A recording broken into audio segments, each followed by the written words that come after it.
Welcome to the Meant to Be Outdoors podcast, where our goal is to connect listeners to the great outdoors with hosts Brian Hoffmeyer and Ben Brandell.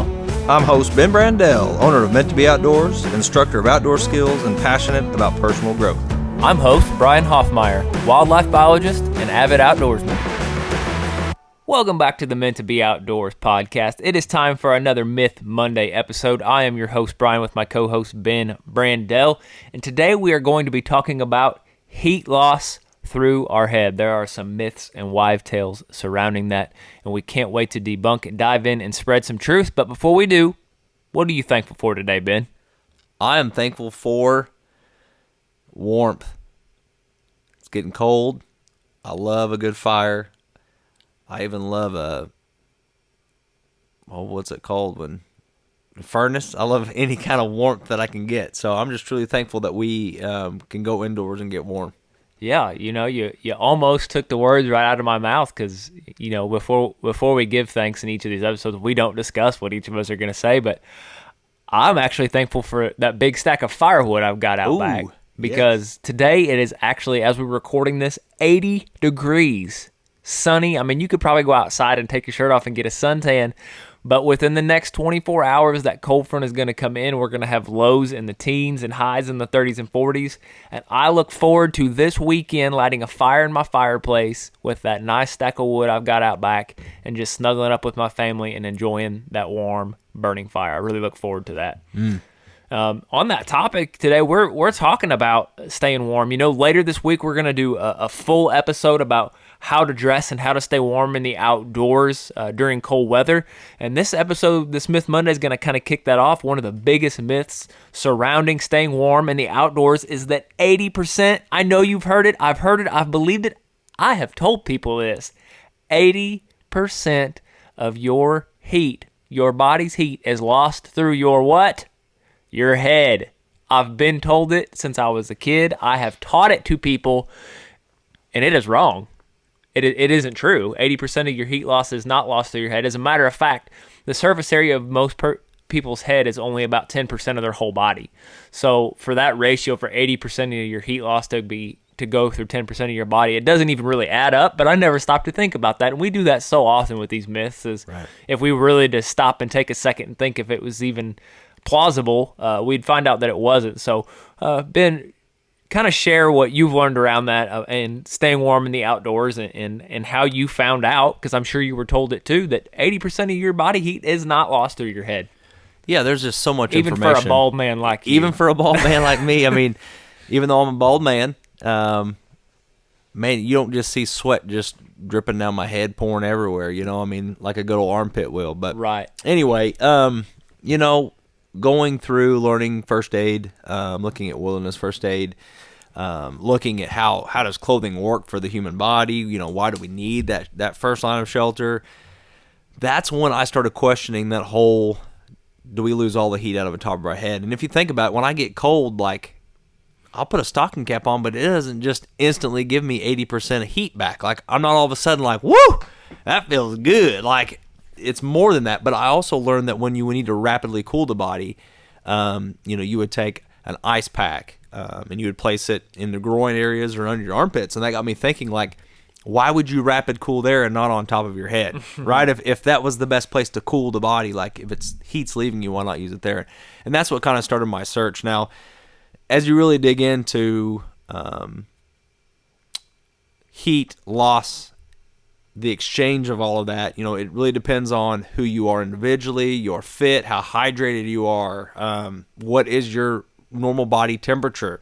I think the body temperatures range from 97 to like 99 degrees that people stay at every day, sitting at a calm rate, like just sitting on the couch. It just depends who you are, but your body is trying to thermoregulate constantly.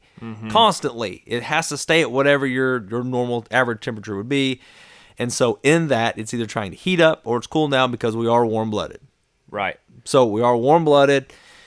Our bodies have to start heating itself up or cooling itself down. Yeah, so the science behind that is our bodies are trying to stay in a constant state of homeostasis, which means our body temperature not rising or lowering. All our body processes are to keep our body temperature the same. And really the human body does not produce cold. It only produces heat. Right. We have things, our body does things like sweat and perspirate that is a mechanism to cool us down, but we don't produce cold. We only produce heat. If you're hydrated enough. If you're hydrated, well, yeah, we're always producing heat. It is easier for our bodies to do that if we have water inside of our bodies. Yes. Correct. Yes. And then, of course, we'll get into more of that in the next episode as far as the temperature of the drinks we're drinking and all of that stuff. However, the purpose of even covering any of that, covering your head, covering your hands, covering anything, is to trap the heat, to not let it escape.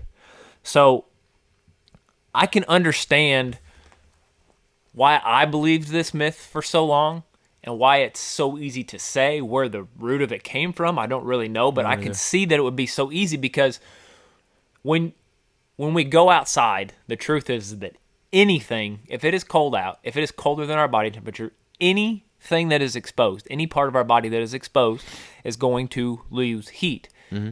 If it is a vascular area, meaning an area that does not have a lot of flesh around it, where your vascular tissue is close to the surface, right, you are going to lose heat a little faster. Right.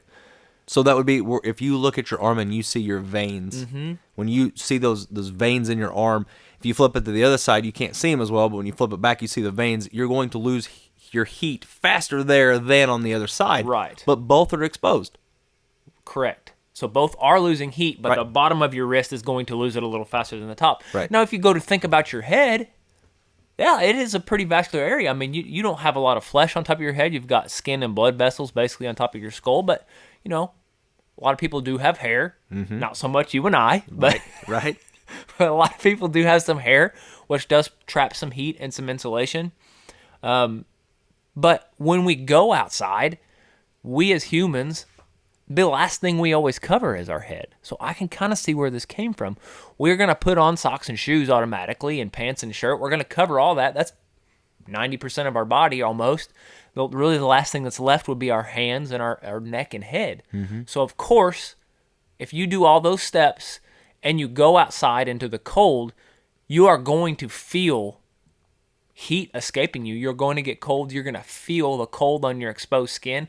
And I could see where the presumption would be made, man, 80% of my heat loss is lost through my head, but that's because that's what you left open. That's what you left exposed, right, right. And the neck is another area there too, like that's why scarves, or today we use the word buff because it's a brand, but these neck gaiters, you know, I mean, they really help. I love a good warm wool neck gaiter, fleece neck gaiter. Wool is so soft now, I don't know if they changed the process they make it, but the wool, or like alpaca wool that they put out now, it's so soft, something like that around your neck, it'll make you really comfortable in the cold. Yeah. It really will. It'll help a lot. But at the end of the day, when your skin is exposed, usually it's the wind that is removing the heat from your body. Mm-hmm. And you want to block that, right? But you also have to have an insulating layer. That's why stocking caps do work. They're going to block your head and keep it warm. But if a wind comes through, it's still going to steal all your heat off the top of your head. And they make stocking caps with barriers in them, to where the wind doesn't go through them. But let me tell you, you go outside, let's just say it's right at freezing, it's 32 degrees, and it's calm and it's sunny. You got the right clothes. It doesn't feel that bad. No.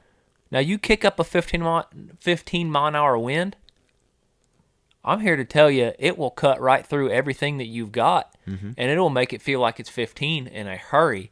And then you could, if you had a switch to shut it off, I mean, the wind, I've said this to you several times recently, and I really feel it.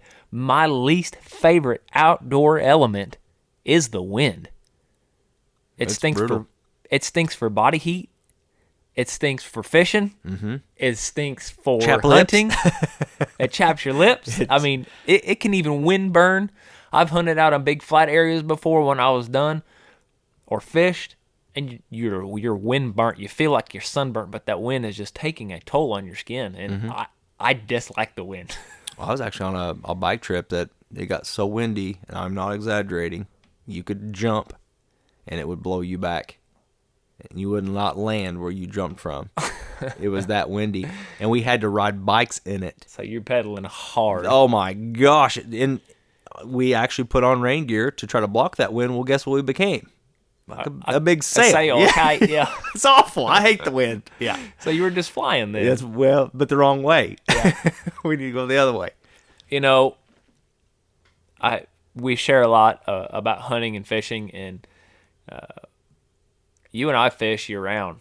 I mean, it doesn't matter the month. If we have a chance to go and we think we actually, we don't even really have to think we can catch one. If we have a chance to go, we're going to go. Mm-hmm. You know, even fish tournaments in December and January, and it really can be good times of year to fish, but the elements can really take a toll on you, especially where we live.